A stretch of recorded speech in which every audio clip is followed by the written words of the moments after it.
everyone. Welcome to TSAM. My name is Anna, and today I have the pleasure of speaking to Rachael Rowe. She's the RVP of Sales at Seismic. Welcome, Rachael. Thank you very much, Anna. Thank you for having me here. Thank you so much for being with us. I'm really excited to get straight into our discussion. And actually, Rachael, my first question to you is, what trends are you seeing in the market? Thanks very much for that question. I think that's a very interesting question. We live in interesting times, whether we like it or not. And I think that we're seeing a lot of change at the moment within the industry. And I think it's been exacerbated by the recent pandemic and then also the current economic climate. In the large part, if we boil it down, I think this has been driven by the changing customer. And if anything, this pace of change is likely to intensify if we look at demographic shifts and also the increasing complexity of investments, which are big contributory factors. So at Seismic, we put the end client, so often that is our customers' customers, at the center of what we do. So when we look through this lens, this really clarifies where organizations need to focus their efforts against this backdrop of change. So the key trends that we are seeing that are shaping the industry, firstly, I would say that distribution is changing rapidly. And this is being driven by shifting client and advisor expectations.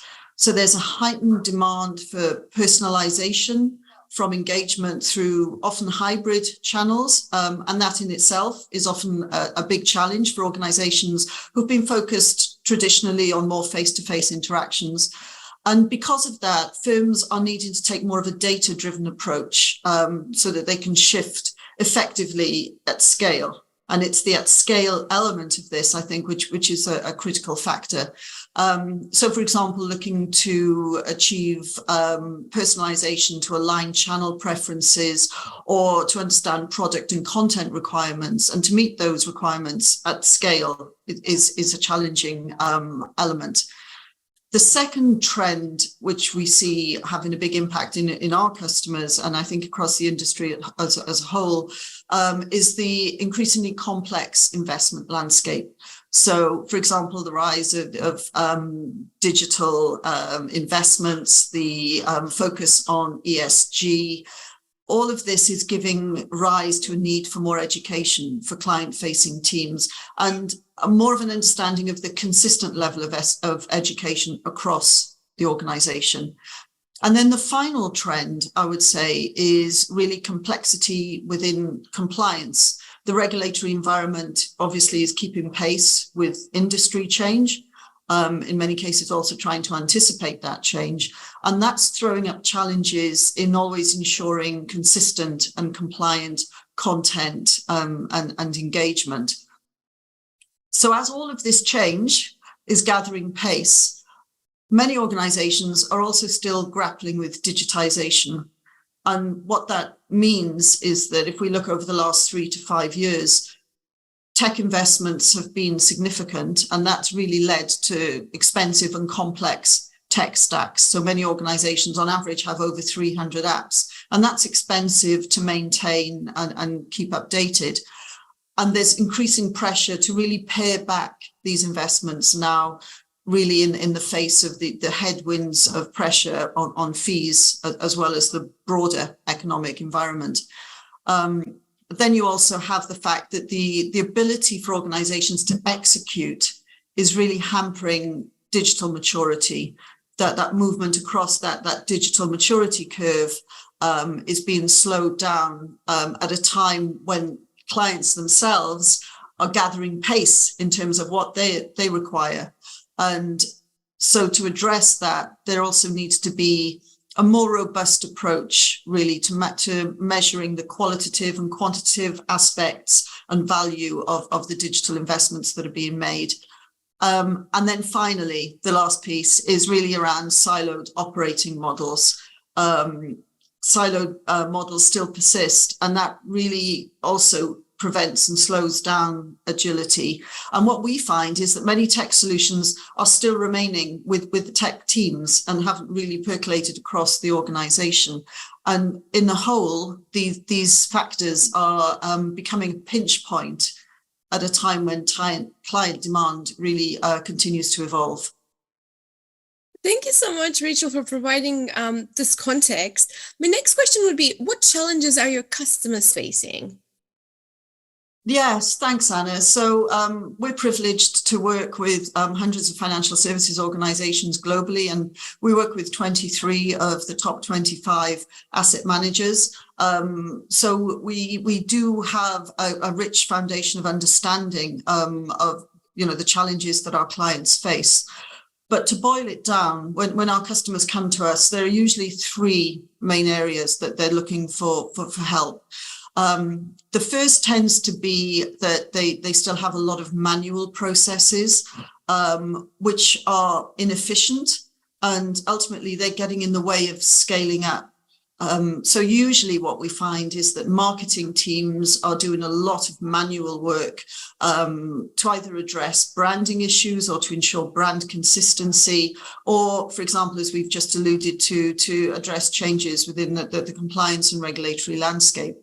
And trying to ensure consistency across those touch points in a manual way is really taking an awful lot of time away from those activities which would be more value add and really enabling those marketing teams to be providing value to clients. And another element we also see is a lot of time being spent really supporting bespoke client presentations. And again, looking in terms of scalability and how to scale effectively, you really want to be looking to minimize that kind of bespoke element as much as possible. The second challenge that we see, and again, we alluded to it previously, is really around the impact of this increasingly complex investment landscape. So oftentimes, client-facing teams are expected to have a high degree of knowledge on these products. And many times that's part of the brand promise as well, that kind of expert status. And many of our customers, we find, are struggling to understand what kind of training or learning activities work or not work or don't work within their organization, because in reality, teams are sourcing this information from multiple sources. So it's difficult to understand the level of understanding of this complexity within a business, but then also to understand what works and therefore be able to kind of replicate best practice. So we find that our customers, in essence, are searching for a single source of truth around that education piece. And then the third element of this really is around data, because as organizations are seeking to future-proof their business, they're also wanting to use data to guide the direction of travel and to understand where to best place their bets for the future. So it's essential in that instance really to have great visibility on marketing efforts. So there's a clear line of sight on usage and on the impact of content, so that you can kind of double down on the personalization element of things. So there are obviously many other smaller challenges that our clients face, but in the whole, those are the three main themes that we see again and again. This is really fascinating, Rachel. Thank you. I guess my final question would be, how do we help our customers to modernize? Yes, thank you. And I think that in the beginning, I mentioned the fact that we really put the customer, the client, at the center of what we do. So because we focus on that end buyer, we're really looking at the experience that customer-facing teams provide at each step of that client journey, at each step of that engagement. And we do that in a few ways. So the first is our intuitive planning, learning, and workflow capabilities. And they really enable our customers to unlock efficiencies. So that means that they're able to spend more time on these high value, high impact client engagements rather than on mundane, repetitive tasks. And there's another byproduct of this as well, because it also supports employee engagement. And we haven't really touched upon it here, but also there is a war for talent. And I think being able to offer technologies that make it a much more enjoyable experience from an employee perspective, also brings value to the organization.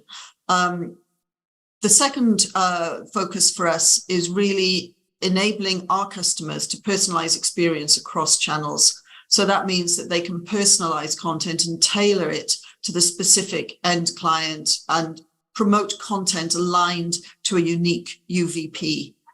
And what we're looking for here and what we're supporting here really is delivering those memorable, brand consistent interactions, those moments that matter, if you like. And then importantly, we enable our customers to be viewed as the go-to expert and the trusted resource. And we do that by virtue of our data-driven coaching and learning capabilities. So in essence, providing a way to fulfill the brand promise that many of our customers have.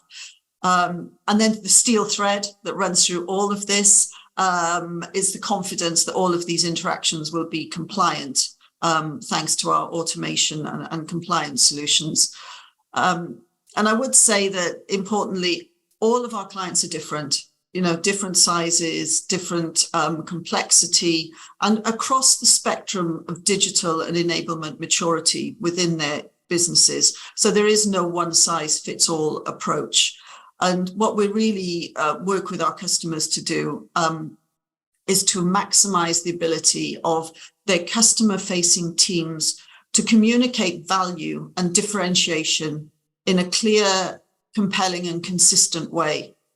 And as I said, these are really the moments that matter. They build trust, they build advocacy, and ultimately they grow assets under management. Thank you so much, Rachel, for sharing your insight with us. It's been so lovely having you here. We look forward to having you with us again. Thank you. Thank you, Anna. Thanks for having me.